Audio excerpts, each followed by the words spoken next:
begins, sizing up Murphy, drives, floats, hangs, and scores on the turnaround. J-Dub way behind the three-point line and hits way behind the three-point line. Got blocked, what a rejection by Holmgren. Standing tall like a wall. This is Dart. You're listening to the Uncontested.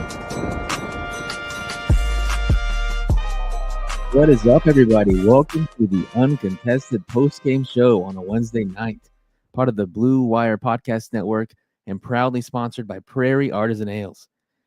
I'm your host for the night, JD Silva, joined by no one. But that's all right. We have a ton to talk about, fun game to break down. We're going to hang out in the slop sauna for a while and just enjoy ourselves because we're going to be back tomorrow. This has been a hell of a week for fans of the NBA, and we have a lot to talk about.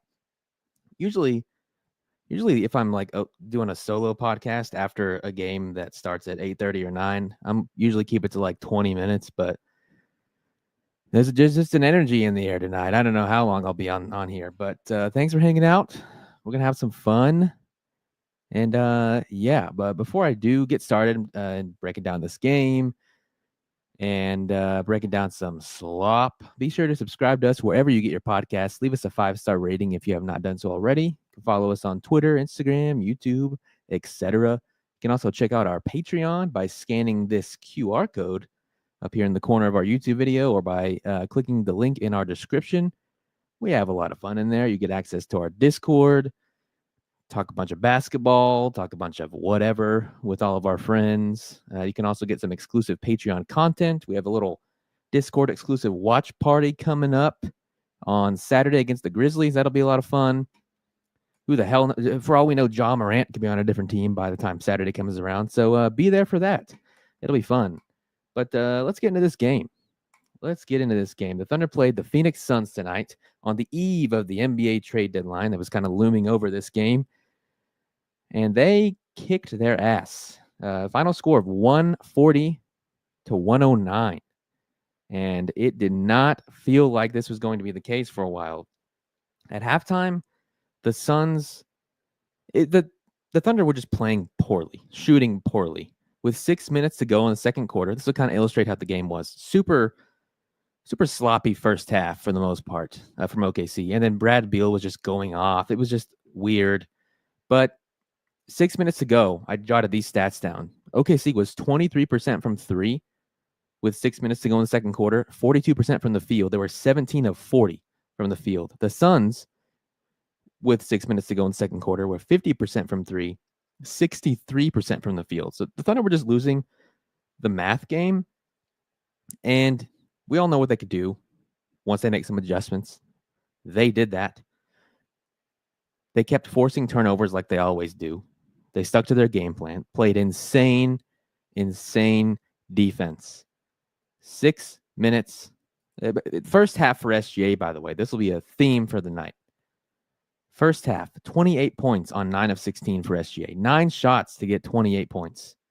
Absurd. I have had some concerns about the way the offense looks without him on the court. Would like to see a little more from J-Dub night to night from a creation standpoint. But nonetheless, props to SGA. SGA is averaging 28 points per half. In the first half. This is, I believe, our guy Nick Crane tweeted this out. In the first half, SGA is averaging 28 points in the last 4 games. So on pace to score like 60 points. Pretty absurd what he's doing right now. And then the third quarter comes around. 6 minutes into the third, OKC holds Phoenix to 2 points. And Thunder PR tweeted out, OKC outscored Phoenix 43-16 in the third quarter and limited them to 1 of 13 shooting. That is just scorched earth. Absurd. And from that point, the Thunder kind of reminded us, this has been a very chaotic week in the NBA, but the Thunder kind of reminded us what normal felt like for this team, and that is just blowing teams out in the second half of games and taking care of business. And it felt really good to watch. It felt like, there's just a lot of chaos going around. It's like, what's happening in the Western Conference? How does OKC fit into all this? Well, they fit like they have fit all season and got to 40 wins before 10 losses. half the teams in NBA history that have done that have won the championship. So pretty good place to be if you're a Thunder fan. It's like all this chaos. If you look at the standings, all this chaos is happening below the Thunder. And it's nice to be reminded that the Thunder can just kind of clock in for the day, kick total ass, and move on. And SGA, spoiler, SGA is going to be our king of the prairie. Let's just knock that out now because he is on a tear. King of the Prairie brought to you by Prairie Artisan Ales. I do not have one on me at the moment because I prefer not to drink a beer at 11:15 p.m. or 11 p.m. On a weeknight. I'm doing a podcast by myself. But love Prairie. I've been drinking Buzzer Beater, which is actually on our little graphic here. It's awesome. It's like a Gatorade beer. I need to meet up with Jacob. Go to Prairie. We need to coordinate another watch party sometime soon. We're going to have a lot of fun there. But King of the Prairie, SGA, of course, he scored 50 again tonight. Let me get his exact line here.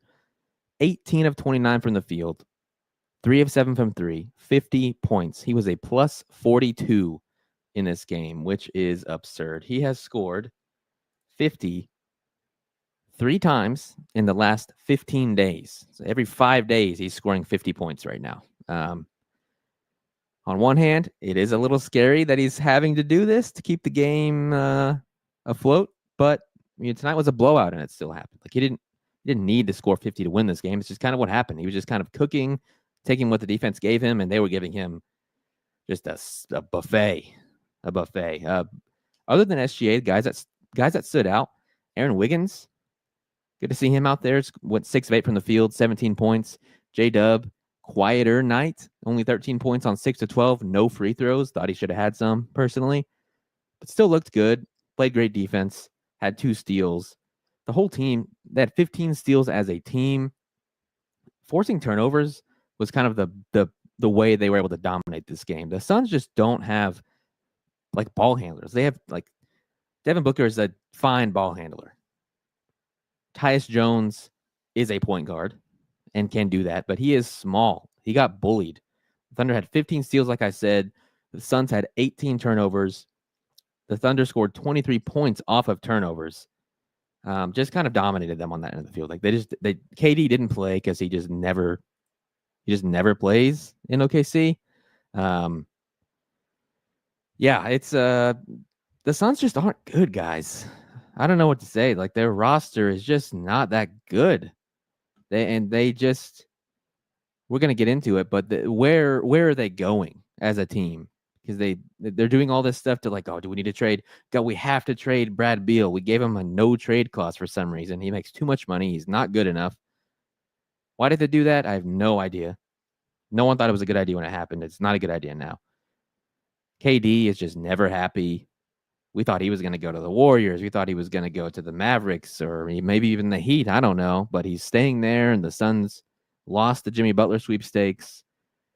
I don't know what other sweepstakes they may have been in. It felt like Jonathan Kuminga there for a second, maybe. It's just strange. They're in a weird place, and they're not a very good team, to be honest.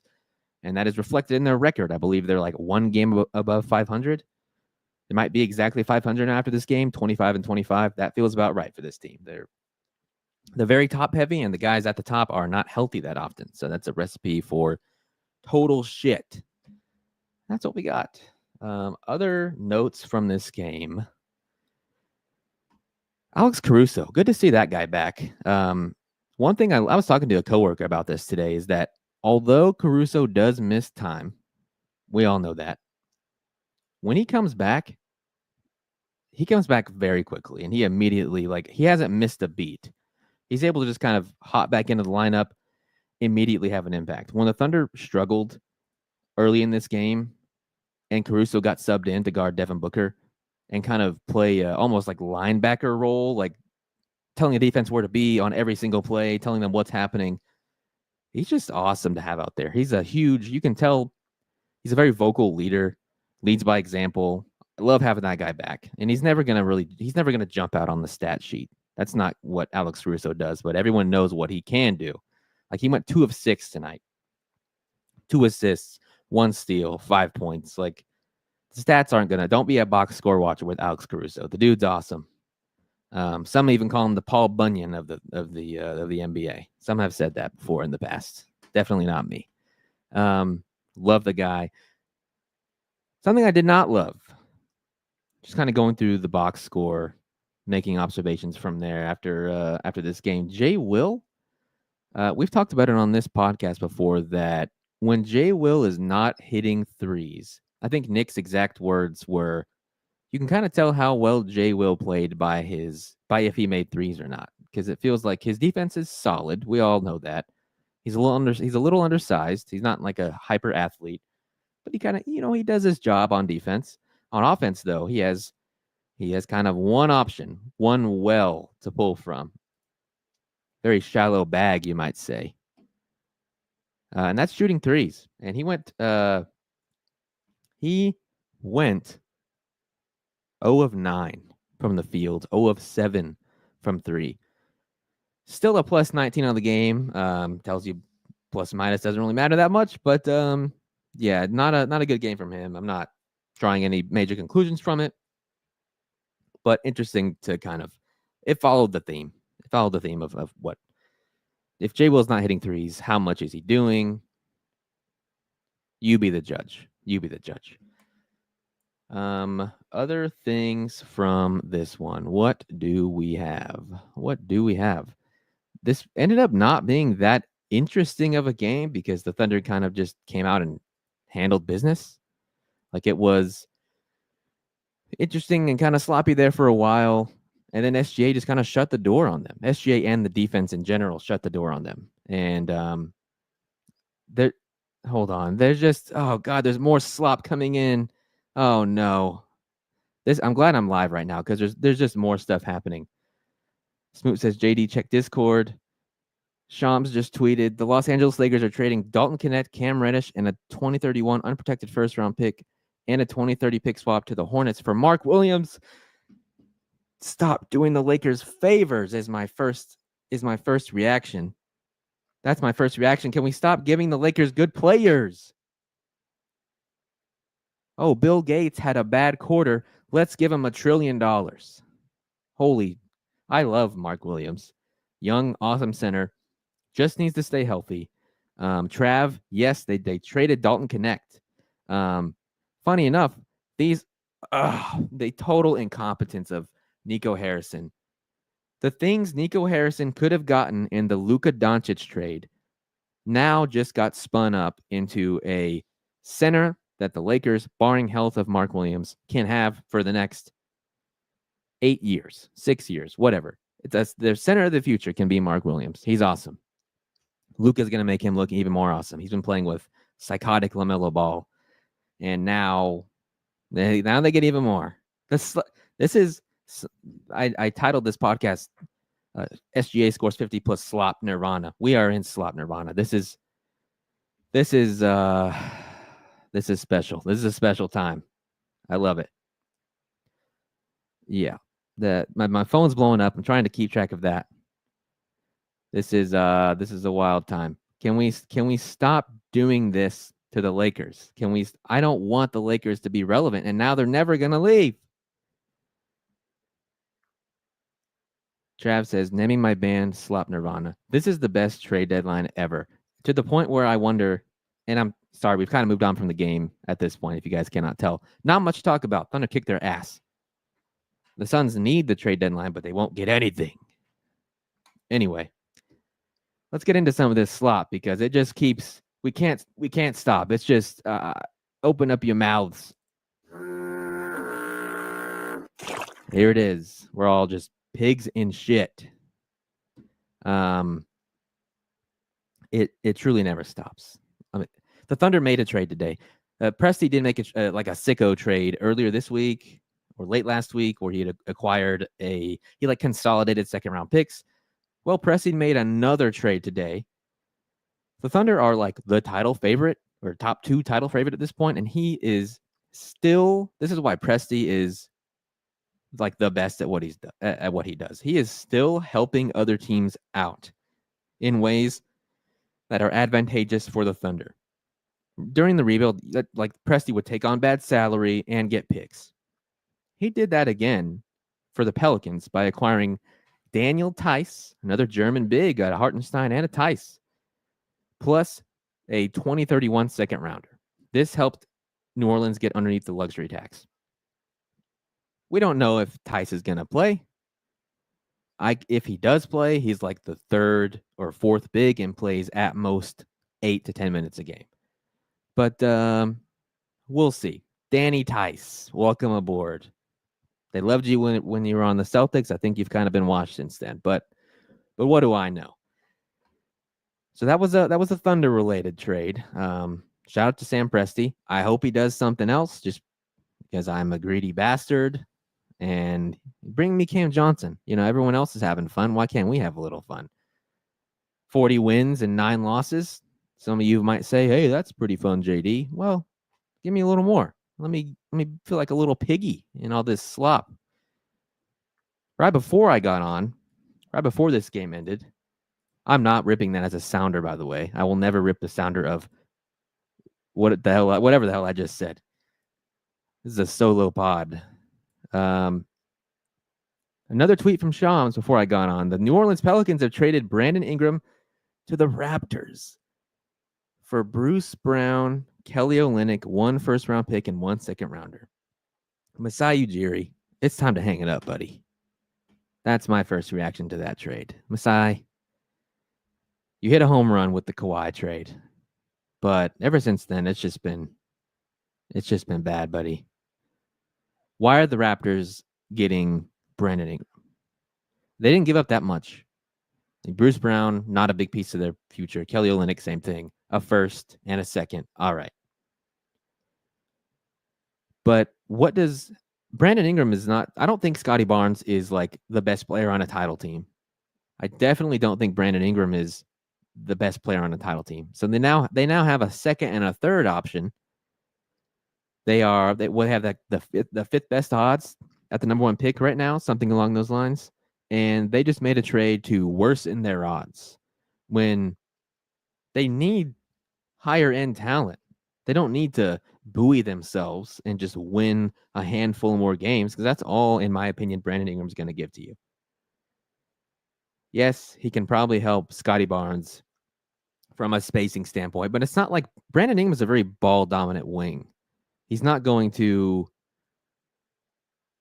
And some think it's a good trade for the Raptors.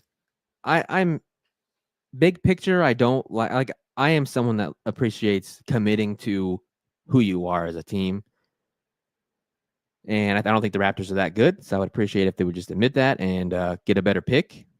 I think that's a better way to acquire high-end talent than what they just did. Brandon Ingram, like, he's a fine 3-point shooter, mostly a mid-range guy. He's a decent defender. He's a pretty good passer, actually. He's just kind of another weapon there, but they're just committed to like not having spacing, and I don't really understand that. So good luck. Good luck to the Raptors. Good luck to the Raptors. There has been more going on, and I don't know how much of it has been spoken on this podcast, but just a quick recap. De'Aaron Fox is a Spur. Chris Middleton is on the Wizards. Zach LaVine is on the Kings. Aaron Wiggins is on the Heat. Kyle Kuzma is on the Bucks. Anthony Davis is on the Mavericks. Jimmy Butler is on the Warriors. And Luka Doncic is on the Lakers. What in Sam hell has happened? What happened? I keep getting messages. What's happening? Oh, God. Oh, God. Okay. Did I say Aaron Wiggins? Did I say Aaron Wiggins? Andrew Wiggins. Andrew Wiggins. The Thunder have not traded Aaron Wiggins. They would never do such a thing unless it's for Cam Johnson. We're having a little fun. Ben Alpers said, don't forget the Eubanks trade. How can I forget Devin Eubanks being traded to? I don't remember. He was with the Jazz. Maybe now he's with the Clippers. I don't know. My question to you all, we've gotten so much slop. Is there any room for more slop tomorrow at this point? Or is the slop reservoir dry? Are we cooked is what I'm saying. Because Jacob and I are planning on getting on the old live stream right around 4 o'clock, I think. And there might not be anything for us to talk about. We're still going to get on, and we'll recap all this stuff, I'm sure. But like, what is left? In these, I'll stay on for another 10 minutes or so. But like, what is left to be had at this point? The Ingram stuff has been resolved. The Jimmy Butler stuff has been resolved.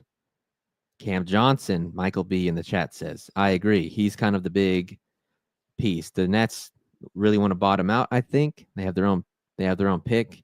There's been some rumors with the Bulls around like Kobe White maybe being shipped away. I saw the Bulls extended Lonzo, which good for Lonzo. Really like that guy. What do you guys think about Chris Middleton? Still has quite a bit of money left on his contract. Let's see how much. Let's see. He still has a couple years left. He's making 31 this year, player option of 34 next year. I assume he's not going to be bought out, but it would be really cool. I think the buyout market could be pretty interesting. I think that the new CBA is going to put a lot more pieces into that pie than before. It'd be cool if like Chris Middleton got bought out and then he came to the Thunder. Like, wouldn't that be awesome? He's hurt a lot, but it would be like a not cursed version of the Hayward trade from last year, where hopefully this guy doesn't join the team and just totally quit basketball. I could see that happening. The Chris Paul dream does seem to be dead. I saw him playing earlier on my television with De'Aaron Fox and Wemby, and it looked like he was having a lot of fun. So I feel like that's probably not going to happen. But, yeah. Michael in the chat asks, if Brooklyn drops the price on Cam, should we do it? I am of the opinion that it's such a low risk, potentially high reward endeavor that they should just do it anyway. I think they should just kind of do it anyway. There's not, what are you missing out on? You would be giving up. You would be giving up ultimately non-consequential players for an impact player. His salary is not going to deter you down the road. I don't think. If it does, his contract expires when Chet and J-Dub's max extensions would come into effect, and then you can figure that out later. Smoot says, but the Dennis dream, that's alive. That is intriguing. Poor Dennis Schroeder. Just his ass is getting shipped all over the country. All over the country. He was with the Nets, was playing like an all-star, then got shipped to the Warriors, wasn't playing as well. I saw he tweeted out, at least I got traded to a winner. And then he just got shipped to where? Where is Dennis Schroeder now? The Jazz? I saw some were asking, Michael B says, who are you considering non-consequential players? I would hope that the Nets would be willing to take a picks-based package, like Usman, Dylan Jones, plus however many picks they want. Maybe you have to include one of like a Kenrich. But I don't know. I'm not a doctor. I'm just here talking behind a microphone. Dennis is in Utah. That'd be fun.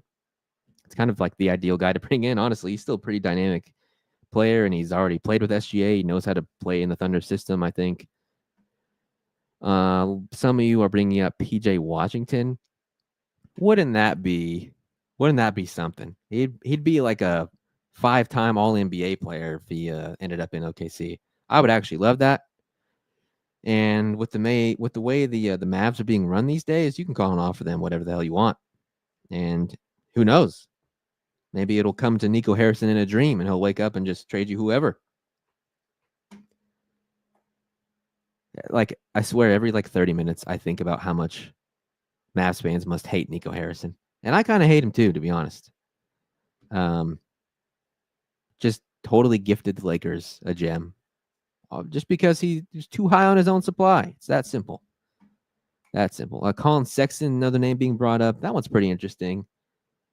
Other ones, Dennis Colin Sexton. Connor says PJ for the Linton J. Will's belly button. Oh my God. Oh my God. Have I missed anything else? Is anything else happening? This is God.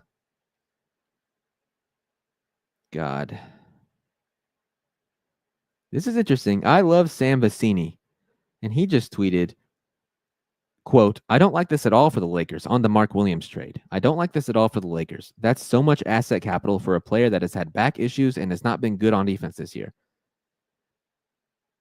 He continues, it's an amazing potential offensive fit with how big and long he is, but man, the Lakers' perimeter defense isn't that far off of what Charlotte's is, and it's been real bad for him in drop. And it's so much pick capital for his center.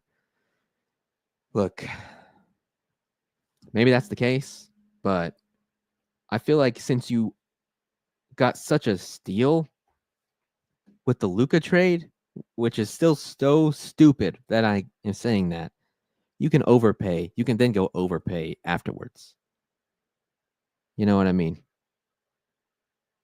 It's like when I eat leftovers for lunch, then I don't feel quite as bad about door dashing dinner. You know what I mean, everybody? That's speaking on my terms. Smoot says the Lakers are building their future on heavy guys with injury problems. Yeah, you know. Hey, Thunder up at the top. And I still don't think the Lakers are a threat this season, but they will be highly annoying. Speaking of highly annoying, maybe the last thing, the Warriors have the potential to be the most annoying team that I have ever experienced in the playoffs. They now have Jimmy Butler and Draymond Green and Steph Curry all on the same team who have, the Thunder have no history with Jimmy Butler, but I have watched a lot of Jimmy playoff games. And he just grinds the game to a halt and makes it miserable. And Draymond will probably injure at least two of our players. And Steph will frolic around the basketball court and give me nightmares. I still think that the Thunder would win that series, but the Warriors just got more annoying. I'll give them credit for that. I will give them credit for that. And yeah, they don't have much other depth. Like they're probably going to have to start Buddy Hield now. Which is not good. All right. My phone's going off again. Has anything else happened? Just the old uncontested group chat. Must be nice. The Lakers have no more assets now, which is good. Ben Alper said, no history with Jimmy Butler. You forget the 1,000 free throw national TV game. Oh, my God. Yeah, I think I had to cover that game, too. Shot like 40 free throws as a team. 40 plus. Yeah, Connor. Hey, Connor. Connor says, somebody go east for frick's sake. This is a PG podcast. Hey, Brandon Ingram went east. That's some former All-Star, I think. Former All-Star Brandon Ingram. Was he an All-Star? Brandon Ingram All-Star. He was a one-time All-Star. Thank you very much.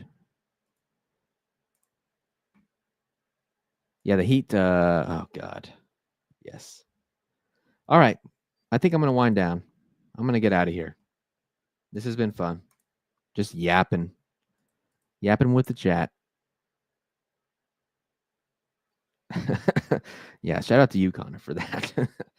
All right, we will be back. We're back tomorrow at some point. I will be working, my normal job during the trade deadline. I'm going to try and have an AirPod in, listening to all the slop fill in. Hopefully we get more. And we have some extra stuff to talk about. But either way, we'll see you guys tomorrow. We'll see you Saturday for the Patreon exclusive watch party in Discord. We'll see you Sunday for the regular show. Had a lot of fun as always. See you guys soon. Adios and Thunder up.